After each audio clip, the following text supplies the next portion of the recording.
Hello students, I am Nathu Singh. It's the physics class. Mechanics paper का नाम है और इसमें आज है effect of Coriolis force on the horizontal motion. पृथ्वी के क्षैतिज तल पर हॉरिजॉन्टल क्षैतिज तल पर कॉरियोलिस बल का क्या प्रभाव होगा ये हमें देखना है। और ये लेक्चर 17वां लेक्चर है, इफेक्ट ऑफ कॉरियोलिस फोर्स। तो कॉरियोलिस फोर्स क्या होता है इसके बारे में डिटेल में हम लोग पढ़ चुके हैं और पृथ्वी तल के बारे में भी मैंने पिछले लेक्चर में आपको डिटेल में पढ़ाया था कि पृथ्वी हमारा एक गोलीय पिंड है और ये गोलीय पिंड अपनी एक अक्ष के सापेक्ष घूर्णन गति करता है। इसका ये उत्तरी ध्रुव और ये दक्षिणी ध्रुव है और इसके बिल्कुल बीच में से जो इसके बाहर का तल पर एक काल्पनिक रेखा है, इस रेखा का नाम अक्षांश रेखा होती है। इस रेखा का नाम भूमध्य रेखा है, इक्वेटर। और इस भूमध्य रेखा के समांतर पृथ्वी तल पर जितनी भी रेखाएं हैं, इन रेखाओं को अक्षांश रेखाएं कहते हैं। माना कि हम किसी बिंदु की, किसी कण की मोशन का अध्ययन कर रहे हैं और ये मोशन पृथ्वी तल के हॉरिजॉन्टल में है, समांतर है, पृथ्वी तल के समांतर है, यानी कि क्षैतिज तल में है। और ये मोशन हम मान लें कि लैम्डा अक्षांश पर है, यानी कि पी बिंदु पर मोशन होती है।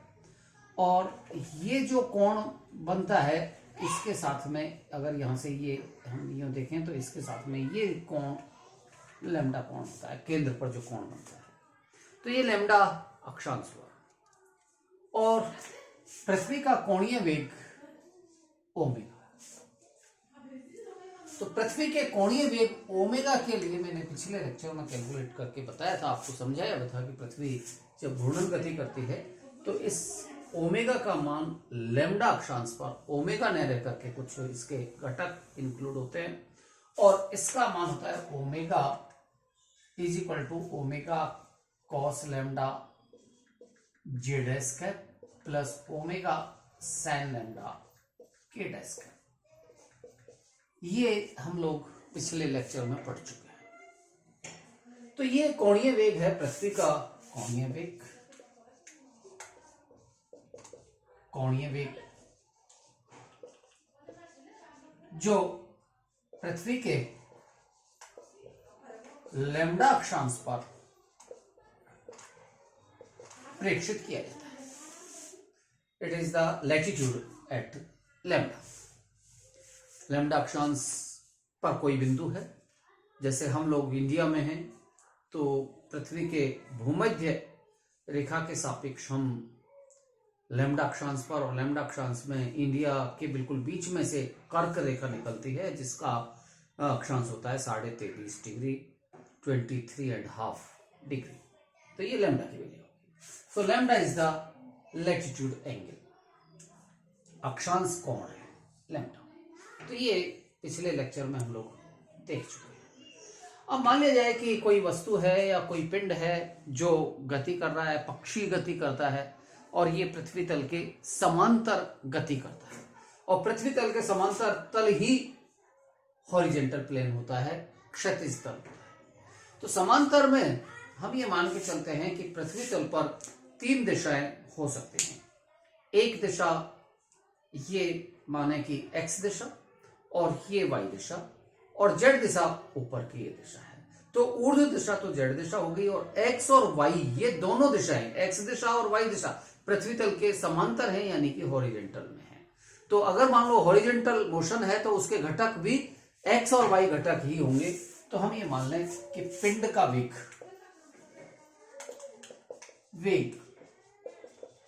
वी डैश है। वी डैश इसलिए कि पृथ्वी एक घूमता हुआ तंत्र है और इस घूमते हुए तंत्र को हम एस डैश तंत्र लेते हैं, तो इसका वेग v डैश है और v डैश ये क्षैतिज तल में वेग है और क्षैतिज तल में जो वेग होगा v डैश उसके दो घटक होंगे, एक तो x घटक that is v x dash i dash cap plus v y dash j dash. ये इक्वेशन नंबर सेकंड। तो क्षैतिज तल में पिंड का वेग, इसके दो घटक x दिशा का घटक और y दिशा का घटक, z का नहीं होगा चूंकि z ऊर्ध्वतल का दिशा है, ऊर्ध्व दिशा है और कण की गति हम मान के चलते हैं कि क्षैतिज तल में है, हमने लिए ये क्षैतिज। तो ये दो इक्वेशन मेरे पास में है, एक तो ओमेगा की इक्वेशन और दूसरी वेग की इक्वेशन। अब हम ये माने ये लें कि पृथ्वी चूंकि एक घूमता हुआ तंत्र है और घूमते हुए तंत्र पर कोरियोलिस बल कार्य करता है। तो since earth is a rotating frame, एक घूमता हुआ तंत्र है, रोटेटिंग फ्रेम, घूमता हुआ तंत्र और जिसका कोणीय वेग ओमेगा है, तो इस पर कोरियोलिस बल कार्य करेगा और कोरियोलिस बल का मान होता है then the Coriolis force. Coriolis बल जो हम कैलकुलेट कर चुके हैं, Fc is equal to -2m omega cross v। ये कोरियोलिस बल का मान है समीकरण number 3। So we have equation number 1 for omega, equation number 2 for velocity and equation number 3 for Coriolis force. तो ये कोरियोलिस बल का मान है और ये कोरियोलिस बल में ओमेगा कोणीय वेग और v डैश पिंड का वेग। तो समीकरण 1 से और समीकरण 2 से हम यहां ओमेगा और v डैश की वैल्यूज सब्स्टिट्यूट करें तो Fc is equal to -2m omega cos lambda j dash cap plus omega sine lambda k dash cap cross Vx dash i dash cap plus Vy dash j dash cap. ये values मैंने substitute की। अब हम इसका cross product करें तो cross product में हम जानते हैं कई तरीके हो सकते हैं, या तो इसको जो है ना एक टेबल बना करके डिटर्मिनेंट की तरीके से हल कर लें, चाहे या हम इसको सीधा सीधा हल कर लें। तो डिटर्मिनेंट का तरीका तो ये होता है कि इसकी वैल्यू आएगी i dash j dash k dash cap और इसके साथ में कांस्टेंट वैल्यू मल्टीप्लिकेशन में होंगी, कांस्टेंट में -2m और ओमेगा भी इसमें कॉमन आएगा तो इसको भी हम बाहर लिख सकते हैं -2m ओमेगा। अब पहले वाले टर्म में घटक है i का कोई घटक नहीं है 0, इस j का है cos लैम्डा और k का sin लैम्डा, ओमेगा मैंने बाहर निकाल दिया। इसी तरह से अब इसके तीसरे रो में इसका आएगा तो Vx डैश Vy डैश, ये j घटक का मान 0। ये आप इस तरह से इसको हल कर सकते हैं और या आप इसको डायरेक्ट भी हल कर सकते हैं एज यू विश, जैसे आप चाहें। तो ये वैल्यू अब हमें हल करने पर कोरियोलिस बल की वैल्यू प्राप्त होगी Fc is equal to -2m omega into i dash cap और इसके साथ में इसका मल्टीप्लीकेशन 0 हो गया और इधर इनका दोनों का मल्टीप्लीकेशन, बीच में माइनस चिन्ह भी लगेगा तो Vy dash into sine theta, Vy dash into sine lambda और विद नेगेटिव साइन के क्योंकि दूसरे टर्म में ऋणात्मक चिन्ह होता है, प्लस जेड एस का, और जेड एस के साथ में फिर इसका इसके साथ में multiplication v x dash into sine lambda, इसका इसके साथ multiplication 0 into 0 that becomes 0, plus k dash cap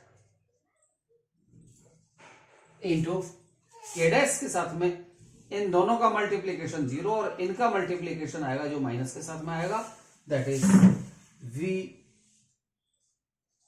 x dash into cos lambda, और माइनस चिन्ह और आएगा तो माइनस चिन्ह को मैं यहां पर लिख देता हूं, ये माइनस चिन्ह। ओके, सो आई माइनस में यहां से बाहर ले लूं तो 2m ओमेगा, पहली इन दोनों टर्म्स को एक साथ ले लेता हूं मैं, तो ये इन दोनों टर्म्स में से साइन लैम्डा कॉमन आ गया। अब यहां पर minus minus plus v y dash into i dash का, और अगली टर्म में चूंकि माइनस मैंने बाहर ले लिया है तो ये माइनस हो जाएगा, minus v x dash z s. Last वाली टर्म है माइनस, ये माइनस है ही, माइनस से माइनस प्लस हो जाएगा into 2m omega v x dash cos lambda k dash का, ये okay. Now students, we are seeing here, we get the Coriolis force having two terms, एक टर्म तो ये और दूसरी टर्म ये। इस टर्म के घटक आई और जे दिशा में है और इस टर्म के घटक केवल के दिशा में। आई और जे दिशा ये हॉरिजेंटल होती है, क्षैतिज होती है, और के वाली दिशा ऊर्ध्व होती है। इसका मतलब कोरियोलिस बल का ये क्षैतिज घटक हुआ हॉरिजेंटल कंपोनेंट, और ये ऊर्ध्व घटक होगा that is vertical component. English medium के विद्यार्थी ये भी वर्ड्स को देखते रहे, मैं टर्म जो जितने भी ये वर्ड्स हैं टेक्निकल वर्ड्स इनको मैं इंग्लिश में बोल ही देता हूं, तो आप लोग भी ध्यान रखें इसका। It's the horizontal component and it is vertical component. तो ये दो कंपोनेंट हुए, घटक हुए, और चूंकि पिंड की गति क्षैतिज तल में है, और जब पिंड की गति क्षैतिज तल में है तो स्वाभाविक है कि क्षैतिज घटक ही उसको प्रभावित करेगा, ऊर्ध्व घटक उसको प्रभावित नहीं करेगा। तो यहां पर हम ये कहें कि एफ सी कोरियोलिस बल का क्षैतिज घटक ये होगा 2m omega sine lambda into V x dash I dash cap minus V Y है V x dash Z dash. ये एक क्षैतिज घटक, और इस क्षैतिज घटक का परिमाण देखा जाए मैग्नीट्यूड यानी कि परिमाण, तो ये आएगा मॉडुलस एफ सी क्षैतिज, मॉडुलस करके हम लिखते हैं। और मॉडुलस में आप लोग जानते हैं, परिमाण में मैंने पिछले शुरुआती लेक्चर्स में आपको वेक्टर्स में बताया है कि अगर कोई वेक्टर है जिसके घटक ए एक्स ए वाई है तो इसका परिमाण ए एक्स स्क्वायर प्लस ए वाई स्क्वायर का अंडर रूट ये होता है। तो इसी तरह से यहाँ घटक दो हैं, एक तो ये है और एक ये है, इन दोनों का परिमाण इन दोनों के वर्ग के योग के बराबर होगा, यानी कि ये वैल्यूज आएगी एफ सी क्षैतिज, और इसको मॉड में लिखा तो इसका परिमाण हो गया। ये यहां तक की वैल्यू कांस्टेंट है 2m ओमेगा साइन लैम्डा, और इधर ये under the root v y dash square plus v x dash square. देखिए ये माइनस माइनस प्लस हो जाएगा, और v x square v y square ये दोनों घटक हैं क्षैतिज तल के वेग के। इसका मतलब ये वैल्यू हो जाएगा 2m omega sine lambda v dash dash. Square आएगा, इस स्क्वायर का अंडर रूट वी डैश। तो ये क्षैतिज घटक हुआ, क्षैतिज घटक। समीकरण नंबर इसको हम दे देते हैं 5, मुझे नहीं याद 4 है 5 है जो। तो इट्स द इक्वेशन नंबर 5। क्षैतिज घटक है, और ऐसे ही ऊर्ध्व घटक तो यहां डायरेक्ट है एफ सी ऊर्ध्व घटक,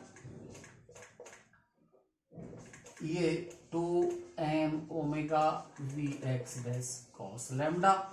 यहां तक का तो ये परिमाण होगा, और इसकी दिशा की बात करते हैं तो के डैश का ये इसकी डायरेक्शन होगी। समीकरण number 6। So we have the horizontal component as well as vertical component of the Coriolis force. अब विद्यार्थियों, ये ठीक उसी तरह से हो गया जैसे नदी बह रही हो और नदी का बहाव पृथ्वी तल के पैरेलल होता है, यानी कि हॉरिजॉन्टल होता है। तो उस पर ये क्षैतिज तल का जो घटक है, क्षैतिज घटक, ये उसको प्रभावित करेगा। इसी तरह से यदि कोई विमान उड़ रहा है, पक्षी उड़ते हैं और पैरेलल उड़ते हैं पृथ्वी तल के, पैरेलल होने का मतलब है क्षैतिज तल में है, तो ये क्षैतिज घटक उसको प्रभावित करेगा, और इसके प्रभाव की वजह से ही कुछ परिणाम प्राप्त होते हैं, जो कि कुछ नेचुरल फिनोमिनास हैं, जो प्राकृतिक घटनाएं हैं। तो क्षैतिज घटक के कारण, कॉरियोलिस बल के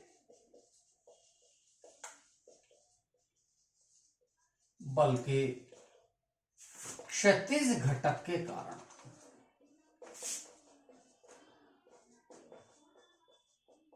कारण प्राकृतिक घटनाएं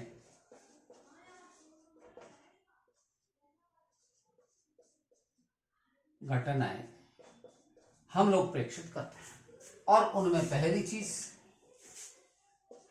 जैसा मैंने शुरू में बताया है कि पृथ्वी भूमध्य रेखा के 2 भागों में, भूमध्य रेखा से अगर हम पृथ्वी को डिवाइड करें तो एक भाग उत्तरी गोलार्ध होता है, एक भाग दक्षिणी गोलार्ध होता है। तो उत्तरी गोलार्ध में पहली घटना है, उत्तरी गोलार्ध में